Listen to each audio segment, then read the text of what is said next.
Tonight, after 35 days in mothballs, the federal government has reopened, and just in time to shut down again. Well, we'll update the negotiations still ongoing in D.C. as both sides open up while digging in. Then Donald Trump's dirty trickster maintaining his silence, or innocence more aptly. But will his dirtiest trick be saved for the president? We're going to take a look at the legalities of his case with former federal prosecutor Roland Riopel.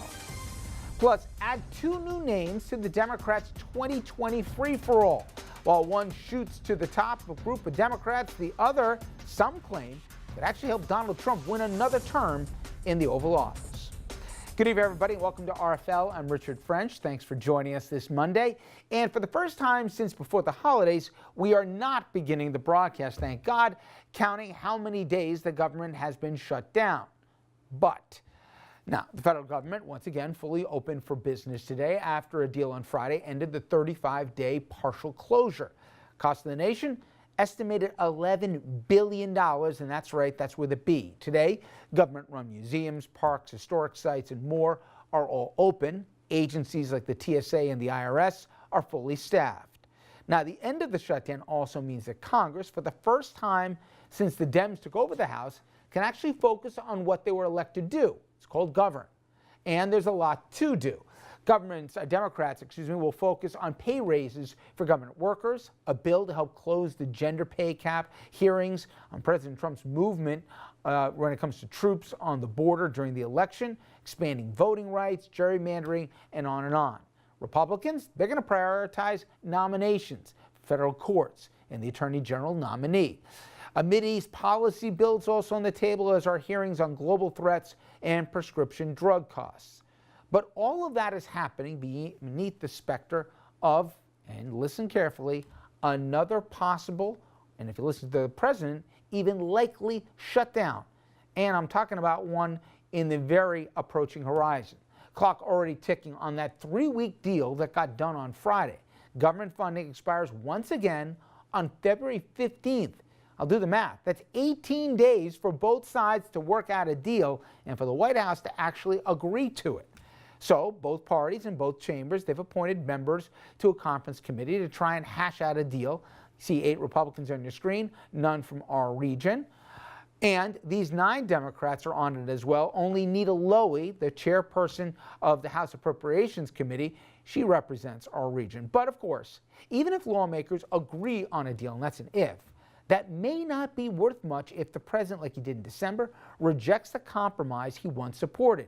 And speaking with the Wall Street Journal, there's every reason to believe here that Trump might rewind and repeat.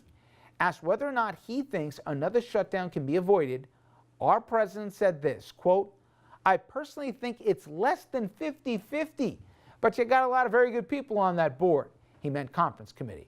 And then he added, he thinks another shutdown is, quote, "certainly an option," end quote. So asked if he'd take less money for a wall and any new deal, Trump responded, "I doubt it. I have to do it right, whatever that means." And when asked if a deal on a DREAM Act could be part of a deal, he said, "I doubt it. That's a separate subject to be taken up at a separate time." For more, I want to bring in senior political correspondent Andrew Whitman. Are we serious? Yeah. Nobody. I mean, listen, I think the Republicans, I've been wrong maybe 80 times on this, but I think there's no way, given the political damage and the hits they took in the last 3 weeks here, or 4.5 weeks, I should say, that they would ever let him take them down this road again. Well, let's start with the principles involved here, and that's Nancy Pelosi and Donald Trump, really.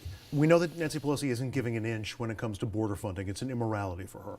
What we heard from the president on Sunday in that interview and the quotes that you just gave, isn't that dissimilar from what we heard from him on Friday when he announced the government was going to reopen, which is sticking to his guns? He still wants the wall. So what you're suggesting is, well, Republicans can somehow force him off that position. There's only one way they can do it. I mean, I suppose they could try to talk him into it, but when has that ever worked?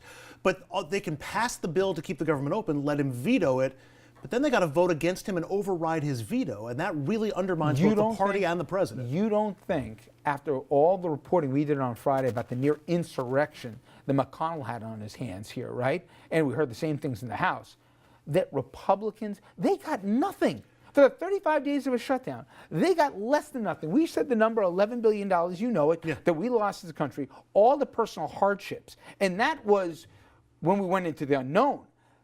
You know, once bitten, twice shy. They would never shut this thing down again. But that insurrection that you were talking about in a chamber of, in a meeting room in the Capitol came after the two bills failed to pass that would have reopened the government. So, and none of the Republicans, I mean, you had a few Republicans who crossed over and supported the Democratic bill, but not enough to get to 60 votes. You had 7 or 8 of them. So these Republicans have yet to vote against the president on anything other than sanctions against Russia.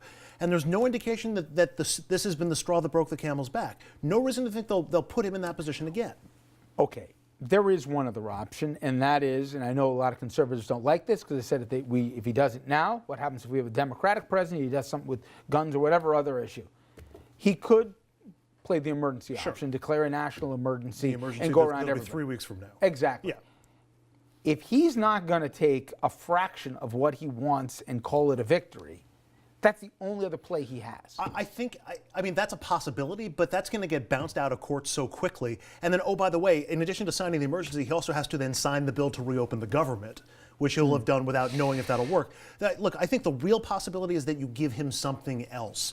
You give him enhanced screening technology, or you give him drones. They already said they give it to him. Something that he can call a virtual wall or virtual structure. The idiocy with the semantics. But it matters to him because you know he doesn't want to lose face. 2 other things on the calendar standpoint.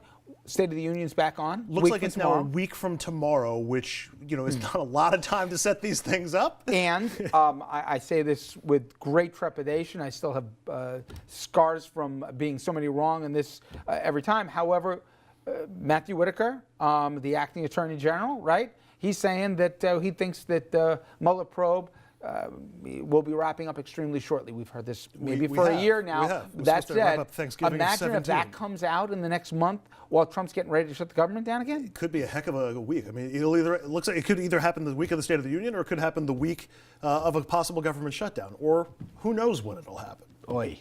Okay, coming back on the other side of the break. His idol was a disgraced president who was shunned out of office. Is history about to repeat itself for political dirty trickster Roger Stone?